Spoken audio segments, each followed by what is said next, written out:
I knew that it didn't list it. Oh. And So was it their error? maybe, Or you didn't send them the stuff? no, I sent them the stuff, Yeah. and then they didn't list it, but they did put a picture up, that, you know, the poster that They put it up then after Sunday.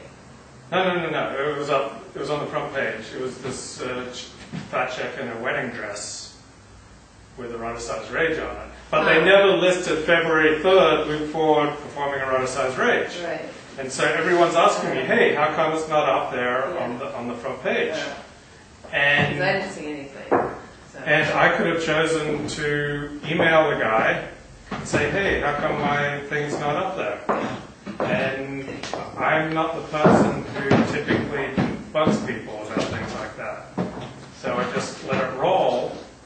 But everyone kept asking me, how come you're not listed? How come you're not listed? Yeah. So, Yeah, because I didn't even know whether you're performing or not. I thought they rescheduled it. yeah, so it was very typical Luke to see that and to go, I don't want to bug them.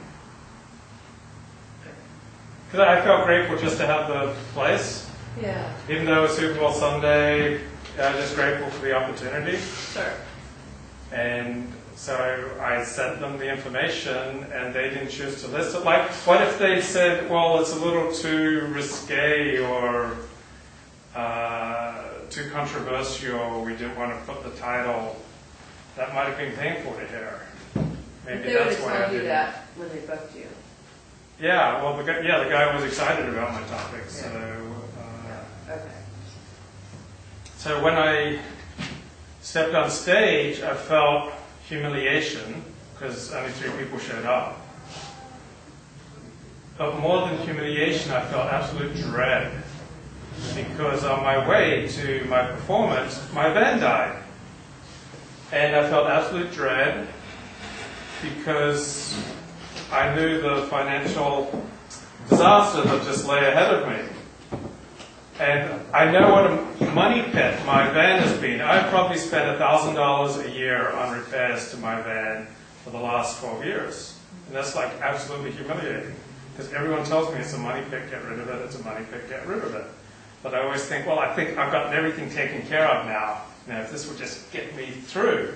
So in 2008, I spent $3,300 putting a rebuilt engine into that van. I thought, well, if it will just get me another few years, it'll be worth it. And so it just died. And so I'm pulled off on Sepulveda, just south of Ventura Boulevard. Will not restart. And so Avi, this really cool Israeli guy, eventually picks me up. Now, So did you find that a miracle? Or yeah, because he was great, because normally, I've been towed a lot. Normally, tow truck drivers insist that you go along with the vehicle to where they drop it off. But Avi was a total mensch. He was willing to drop it off at my mechanic. So it was $200. And he was willing to give me a ride to the theater. So I showed up, I planned to arrive at the theater at 5 p.m. Yeah. I showed up at 6 p.m. And this huge feeling of dread because I knew it was going to be I suspected it was going to be very expensive. And I had no idea how I was going to surmount that challenge. Then about 10 people texted me that they couldn't make it in the last hour before I went on. I had told... So what did that do to you? Some disappointment, but what killed me is that I had told the theater guy that I would bring 20 people paying $20 each. Right. I'm someone who really likes to live up to his word, particularly in financial matters. Right. I know what it's like living on the edge. Right. I hate ripping off people, stealing from people, taking advantage of people, not delivering what I said. I had said 20 people, $20 a piece. 3 people show up. He has a cashier who's come in to do the door, in addition to himself. So there are 2 salaried people operating this theater for my debut performance, and only 3 people show up, paying a total of $60.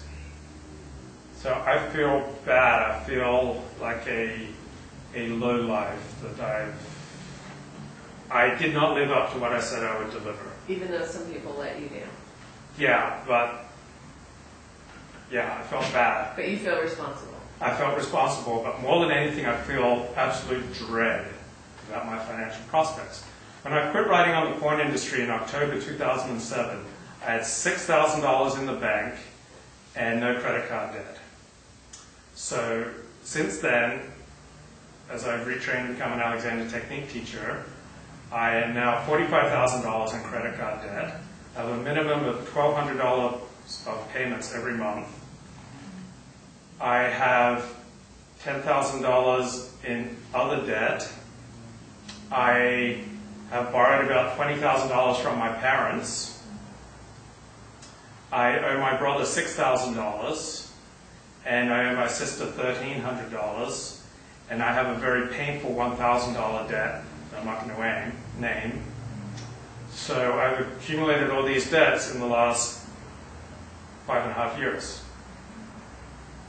And so instead of making headway in repaying them, I'm taking a class to put on a one-man play. Brilliant. And much of my play is about my difficulties with my parents. So my parents, who are not rich, my dad is a very righteous guy, never took advantage of his position as a religious leader. My brother and sister are not rich. They have enabled me to survive the past 5.5 years. And my family does not like being discussed from the stage. My family all feels huge amounts of shame for varying things brought out in varying contexts. But I am bringing shame upon my family by doing what I'm doing right now. And I owe them money. So I am taking money that I owe to them to invest in a project to increase the shame, pain, and suffering that they feel. And that is so quintessentially me.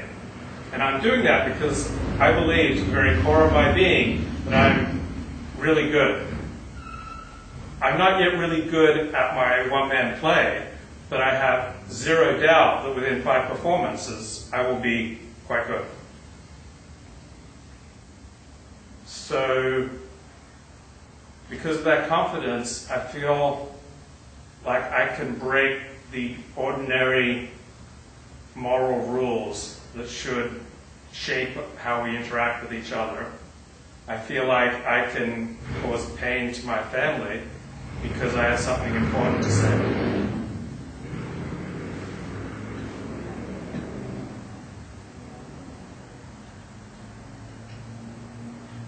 I spoke for 2 hours Sunday. And I only wrapped it up after 2 hours because I heard a guy in the background making very loud sighs, like the guy operating the theater. And I could tell he was really ticked off. And so I quickly wrapped it up in the last 10 minutes. I just kind of rushed. And I would have very happily gone on for a third hour. There's so many things I want to say and share. And I'm really curious about my delusions, like how deluded am I? Because I talk a lot about Michael Cass in therapy.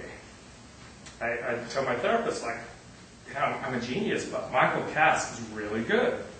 Like, this guy's got an MFA in theater, and when he stands on stage, every sentence is memorized, and every gesture is linked to what he says, and it's a whole theatrical production. And I am nowhere, I'm not in the same ballpark. I'm nowhere near like that. And that bothers me because in areas of endeavor that I enjoy, it's important to me to be number one.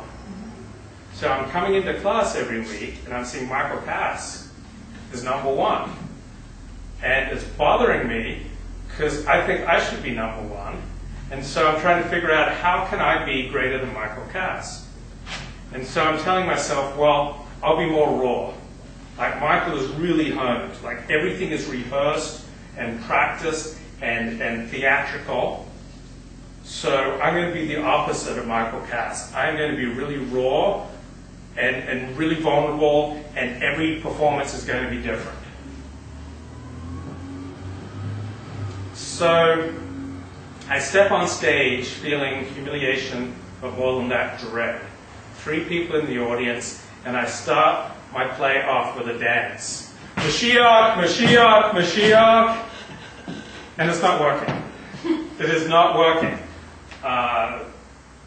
2 secular Jews, 1 non-Jewish Filipina in the audience.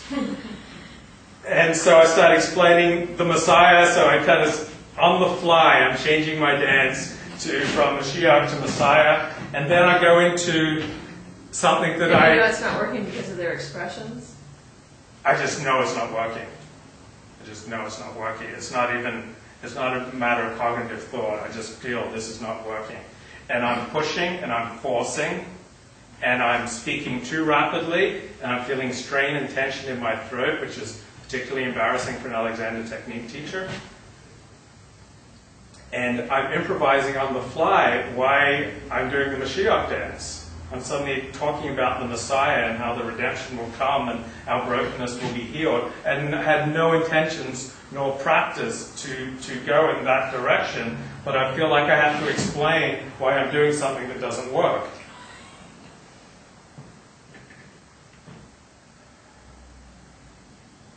First 15 minutes, I'm talking too fast. My voice is strained. I am ill at ease. It is not working.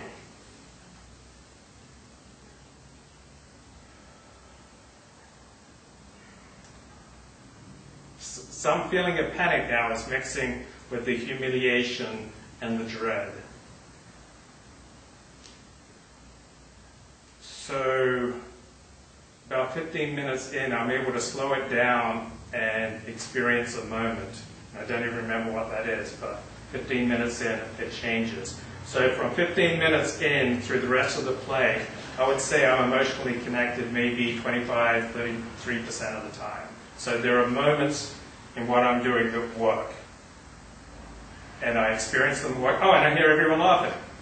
So that's like a great thing, because I didn't really hear anything too much in the first 15 minutes.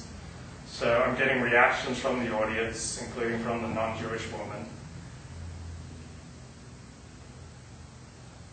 And it corresponds with what I anticipated, that I can't go wrong talking about masturbation, pornography, and women I've abused.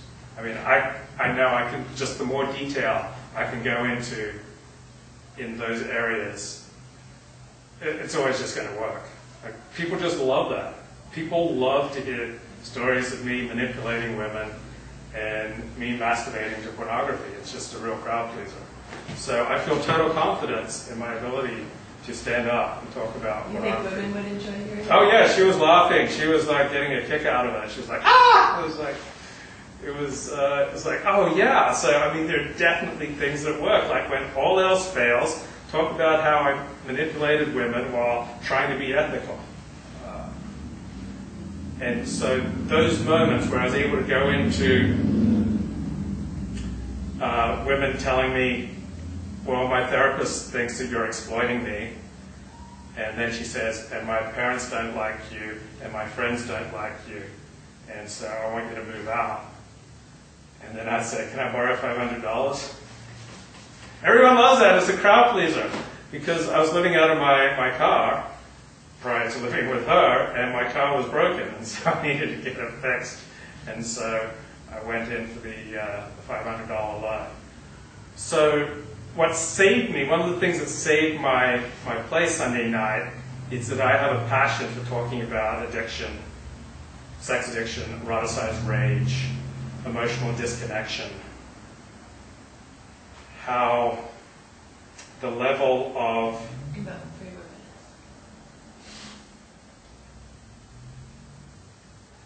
differentiation. Anyone here know what differentiation means? Anyone here read the book Passionate Marriage? Okay, the differentiation means your ability to hold on to your own values while you try to stay in relationship to other people. So I could stand up here and say whatever I wanted to say, but if I had no regard for every one of you, that wouldn't be particularly differentiated, because I wasn't trying to stay in a relationship to you. On the other hand, I could get up here and I could so badly want to stay in a relationship to you and to emotionally connect that I would compromise who I am. So we all face this challenge every day. When we connect to the people who are important to us, do we sacrifice who we are? Or when we pursue what's important to us, do we sacrifice other people and not give a damn about them? So either way is a failure of differentiation. It's just another word really for emotional maturity. And so the level of differentiation is pretty uniform across families. So if you think you're more mature than your brother or your sister or your parent, you're deluding yourself. If you think, it also tends to stay constant over the generations. And so and it's very difficult to shift.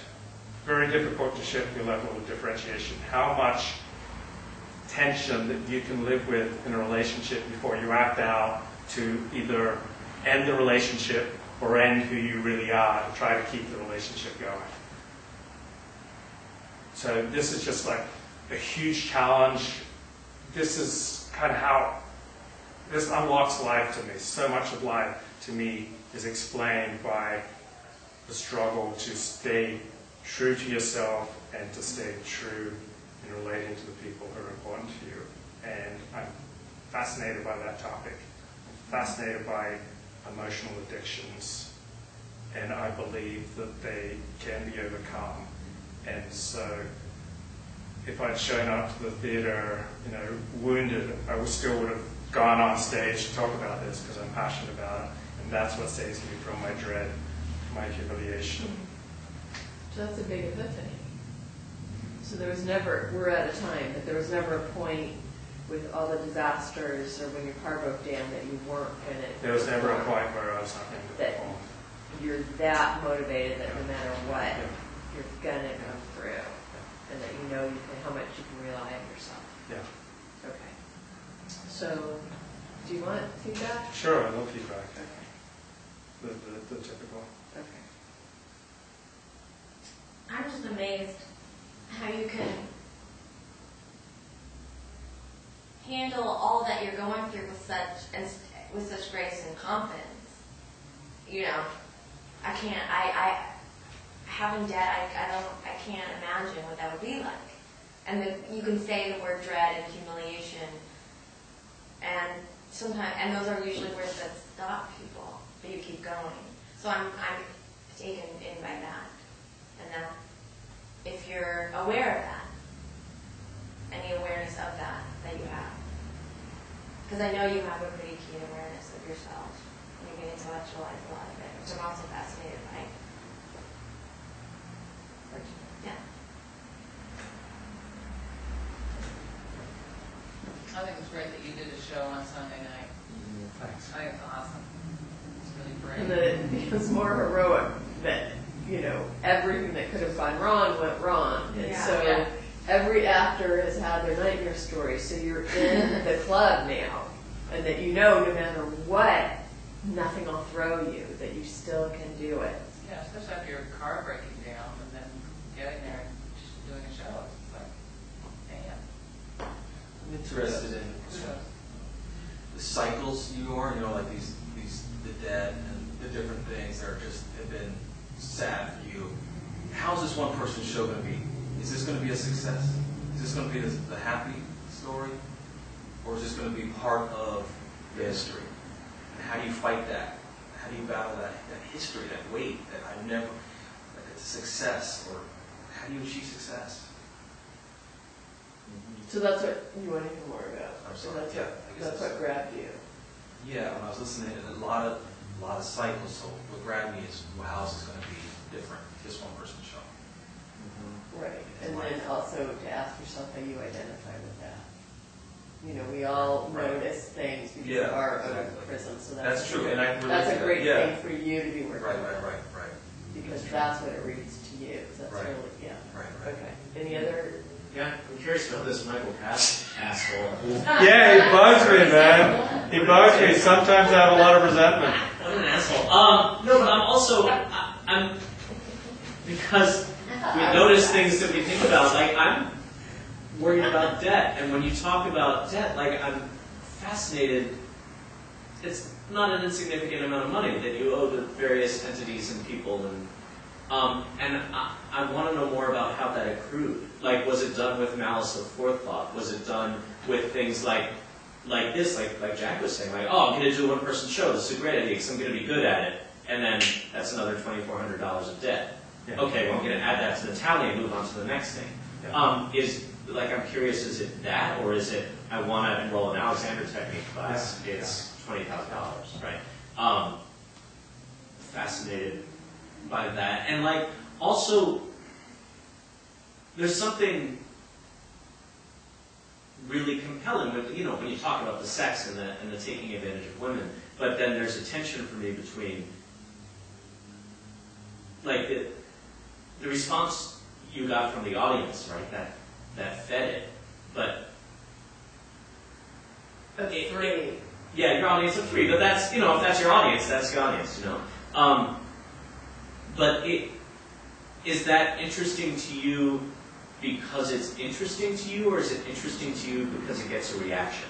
Like, I'm interested in that. And then, is that the story you want to tell, or is that the story you want to tell because it gets a reaction?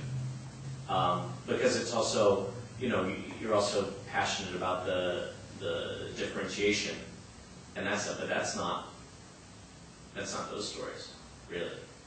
Those stories are sensational and corny, So I'm really sort of interested in that dichotomy and that tension.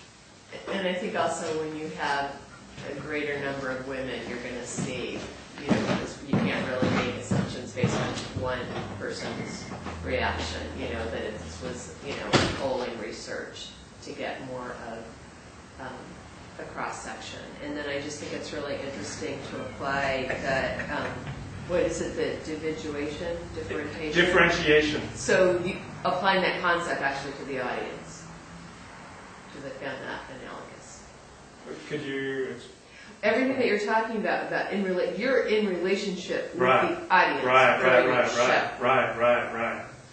And so, what are those Do I compromise who I am? about Yeah. connecting, not connecting, getting lost in the ego versus you're actually having a dialogue with people.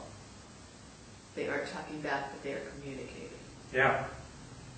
Okay. So congratulations.